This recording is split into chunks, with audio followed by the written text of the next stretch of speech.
I just love the autumn season. From warming beverages to cozy textures to the beautiful outdoors, it is a season that brings me so much joy. And one of my favorite things to do is to have an at-home movie night. So my favorite movie is actually Practical Magic, and I thought that that would be perfect for this time of year. So I would like to welcome you to a Practical Magic movie night here at My Magical Home.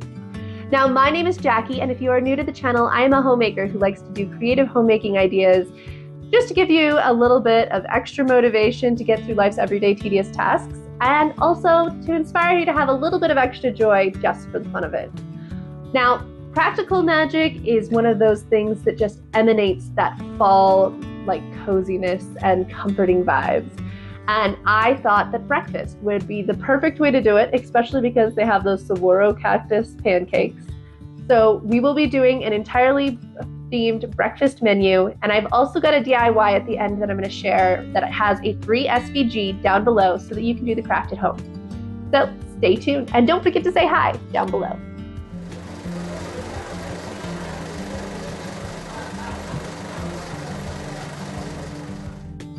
One of the first things that we're going to be making today is some homemade syrup. And this is obviously inspired by Jillian's syrup that she and the girls made when they were trying to get rid of Officer Hallett. But I don't want my guests or family members to eat my food and just run away. So obviously we're going to be making a slightly different kind of syrup. Stay tuned to see what kind. This syrup is so easy to make. You're going to start out by just taking half a cup of freshly washed raspberries and blueberries and putting them into your saucepan, turning it on low, and just kind of stirring periodically until those berries get nice and soft.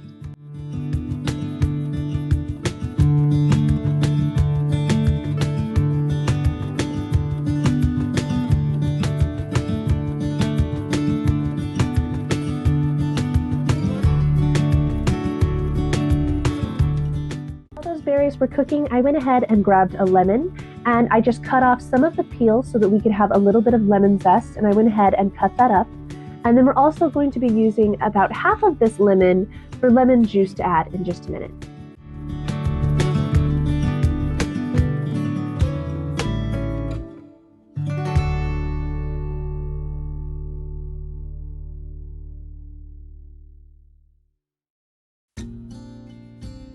As you can see, our berries are nice and soft, so it's time to add our sugar. We're going to be adding 1 cup of sugar today, and I am just going to mix this all in. We are going to add in that half of a lemon's juice, as well as about half a teaspoon of lemon zest. And then once I get this all stirred in, I'm going to let it cook for another 4 to 5 minutes, and then it is time to pull out the immersion blender.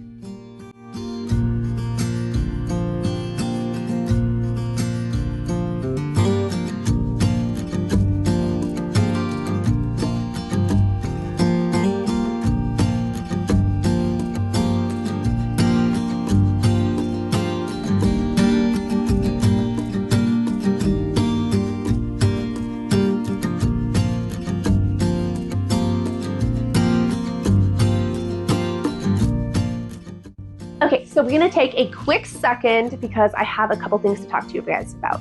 So number one, I want to say thank you to all of you who have joined me on this YouTube journey and who have supported this dream of mine. If you have not noticed, we have officially hit over 1,000 subscribers, and that was a really big milestone for me. And so I wanted to say thank you. It means so much to me to have your support. I also want to say thank you for some support from another friend. So, who's actually probably here watching as well. She is my very own soul sister, and I know loves Practical Magic just as much as I do. So this is the perfect video to thank her for the brand new microphone set that she sent me so that I could have a little bit of better quality for you guys' videos that I'm making for you. Anyways, girl, you told me not to say your name, but you know who you are. Love ya. To hit this baby with the immersion blender. You guys, look at the color of this syrup. I am so excited.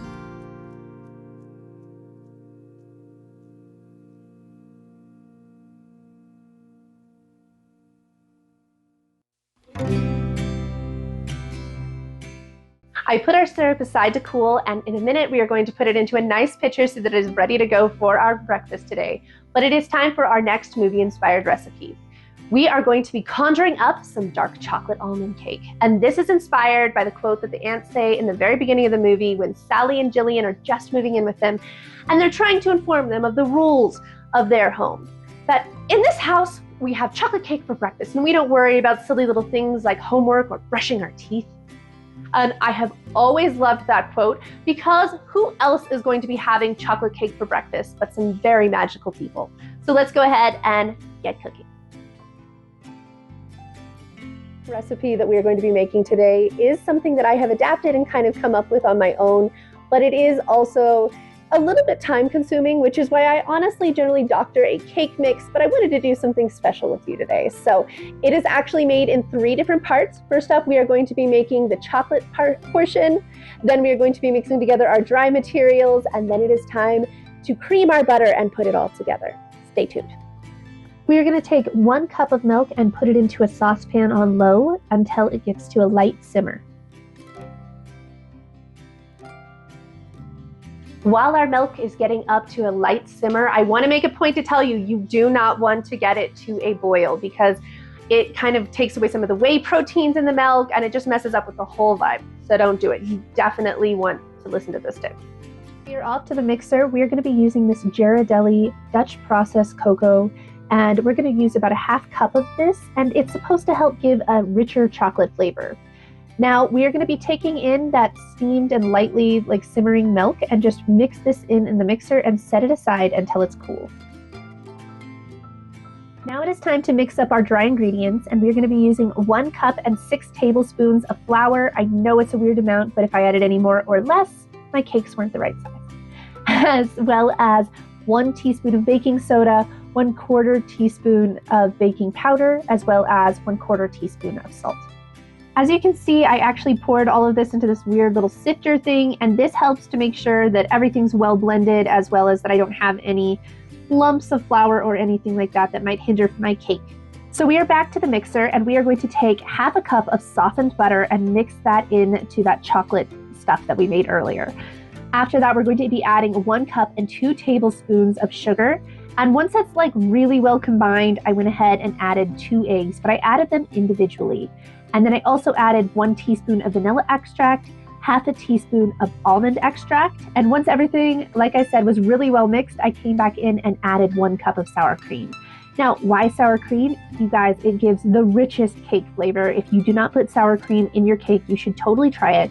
And one of the best things is it is actually the same texture. So when you add it, you don't have to make other adjustments. You can just add in 1 cup of that sour cream and it is going to turn out perfectly.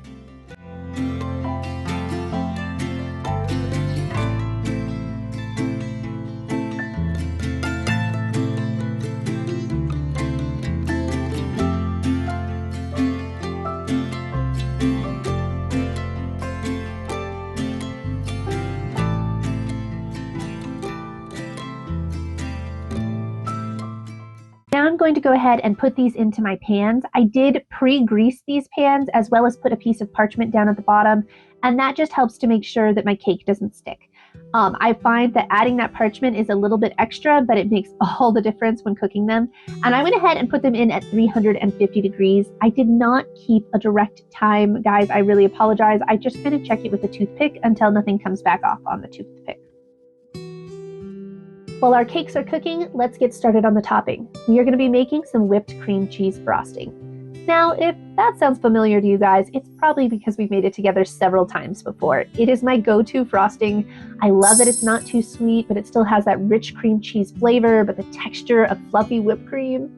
And so to make it, we're going to be adding 4 ounces of softened cream cheese, and we're going to cream that together with half a cup of sugar and 1 teaspoon of vanilla extract. And once that's really well mixed together, you're going to bring in 1 cup of heavy whipping cream and let the mixer do the work. And once it's nice and fluffy and beautiful, it's ready to go. Now, the best thing about this frosting is it's so versatile. You can add different kinds of citrus juices or zests. You can bring in a little bit more of that almond extract if you want to, add even more of that flavor. You can bring in dehydrated fruits and kind of grind them up and add them into the frosting. You guys, that is legit amazing. Really, it's just so incredibly versatile, and that's why it is my go-to. If you guys decide to try this cake, I would love to hear your opinions down below. Now, once I have this whole thing frosted, I'm just going to be bringing in fresh blueberries and making a crescent moon.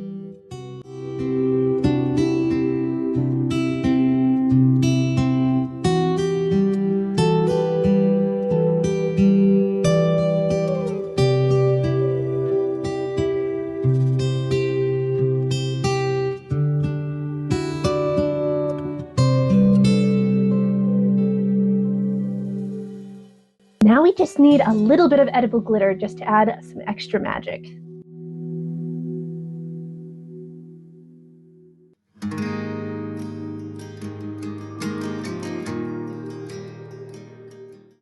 So our next recipe is inspired by Sally's devotion to her local PTO group, who do not have that same devotion back to her, as I'm sure you can gather.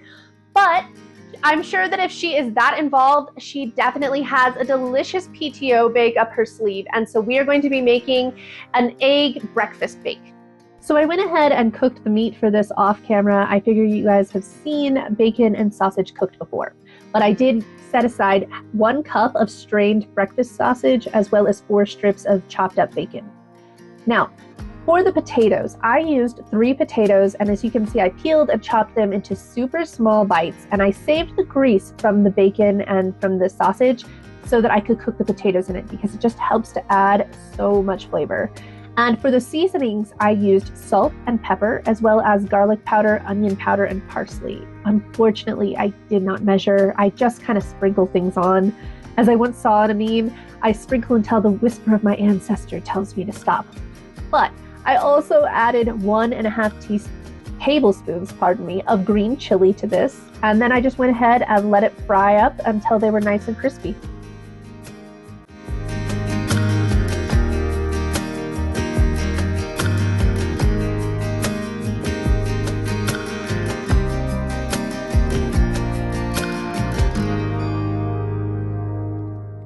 Once our potatoes were done, I have a greased glass pan, and I'm just going to mix the sausage, potatoes, and bacon all together in here. And I'm going to add a couple handfuls of my favorite cheese. You can add as much cheese as you like or as little as you like, up to you. And then I scrambled up 7 eggs and 2 tablespoons of heavy cream, and I poured it over the mixture, threw some aluminum foil on it, threw it in the oven at 350, and let it cook until I felt like it looked cooked. Now, once I felt like it was done, I did remove the aluminum foil for the last 5 minutes just to kind of get the top extra nice and like golden looking. And then I allowed it to cool for 10 minutes, and it was time to serve it up. Now, because this was for a movie night and not a sit-down thing, I wanted to have this easy to get to. So I did off camera go ahead and chop this up into little squares. And it actually made it so nice and convenient when getting just serving sizes and everything. I think I'll do this again in the future.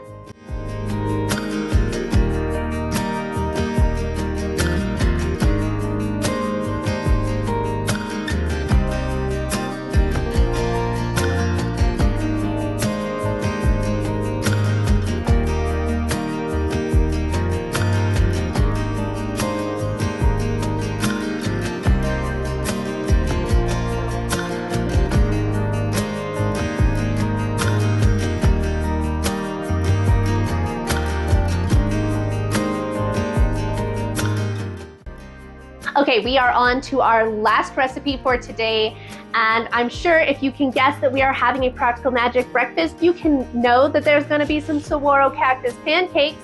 I'm not going crazy. We are going to be using Kodiak cakes, but instead of using milk or water like they suggest, we're going to be using buttermilk to give them a little bit of extra richness, which I think is going to tie in perfectly with that berry lemon syrup that we made earlier. But stay tuned, because after these recipes are over, not only are we going to set up the little area and get ready for this movie night, but I've also got a DIY so that you can take it to the next level and have that fun continue all day long.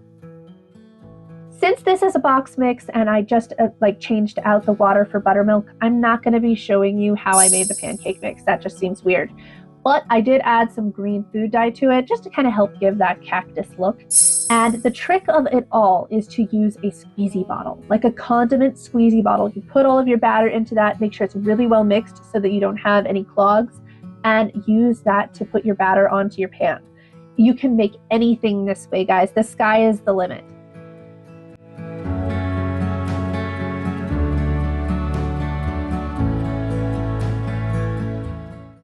Okay, so let's go ahead and set up our tablescape.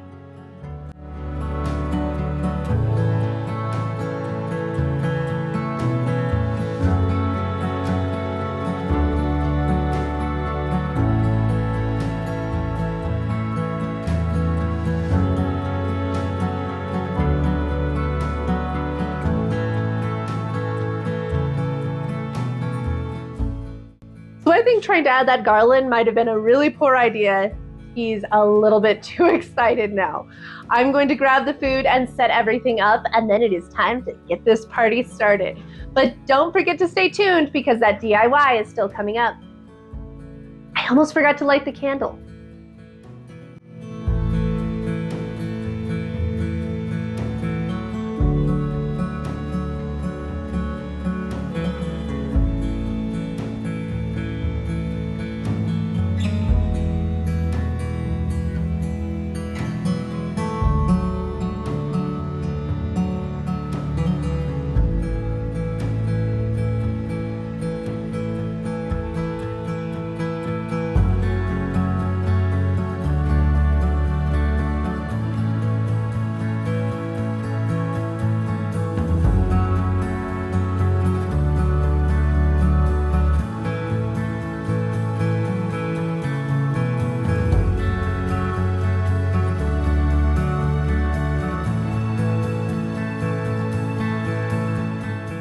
I am so excited with how this meal turned out, and I have to tell you, I asked a couple of my loved ones if they would try this cake that didn't live with us, and they all said that they really liked it. So I'm incredibly thrilled with how it turned out. I would love to hear your guys' opinion if you choose to make this.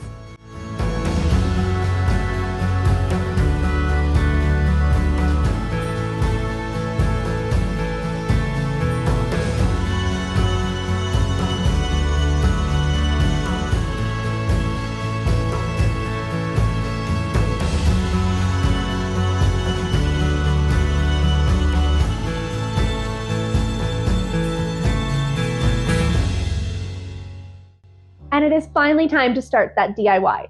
So we are going to be making a sign with the iconic quote from Practical Magic that says, "Always throw spilled salt over your left shoulder, keep rosemary by your garden gate, plant lavender for luck, and fall in love whenever you can." Now to do this, I'm going to be using a simple little sign like this that I picked up from my local hardware store. It cost me under $5.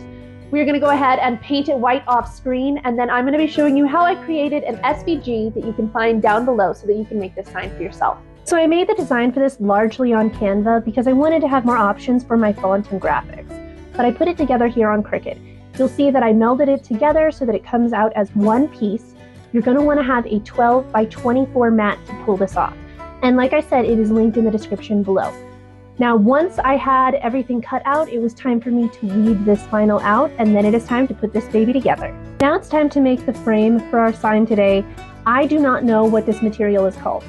I know that people put it on the side of their cupboards and different wood projects to hide seams, but we are going to be using it, like I said, to make our frame. I went ahead and measured out the length as well as the height of this board, and I'm going to cut this actually in half so that I have a little bit of a thinner trim. I didn't want it to take over the whole board, obviously. And then I'm going to be using this trick I found on Instagram to cut my angle. I was actually really surprised that it worked out. You kind of take both pieces and you put them together at the end and mark on each part where they meet up, and then you kind of cut at an angle to the edge. And yeah, like I said, I couldn't believe it worked.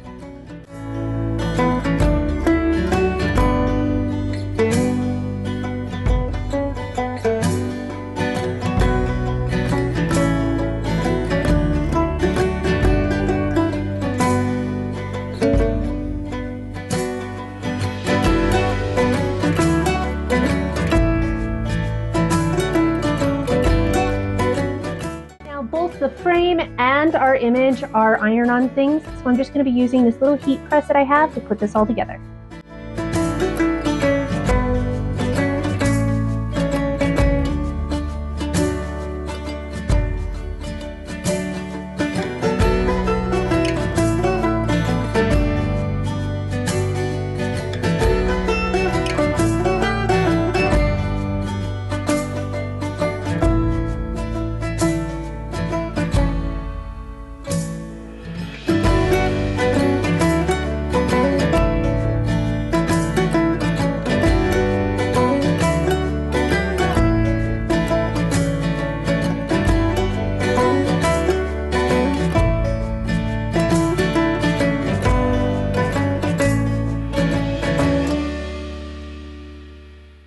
so excited with how this sign turned out. I can't wait to hear your guys' opinion. Even though mine turned out a little bit wonky because I tried to use 2 pieces of vinyl, don't forget, no worries for you because the vinyl piece actually cuts out as one, so you should not have this problem. But this is definitely something I'm going to treasure for years. I'm going to be putting it up over my window area when it's not the holiday season. And yeah, thank you so much for hanging out with me today. This is where I'm going to close off today's video, and I just want to thank you for spending your time with me, and I want to let you know that I hope you have an absolutely magical day, my friends. See you next time.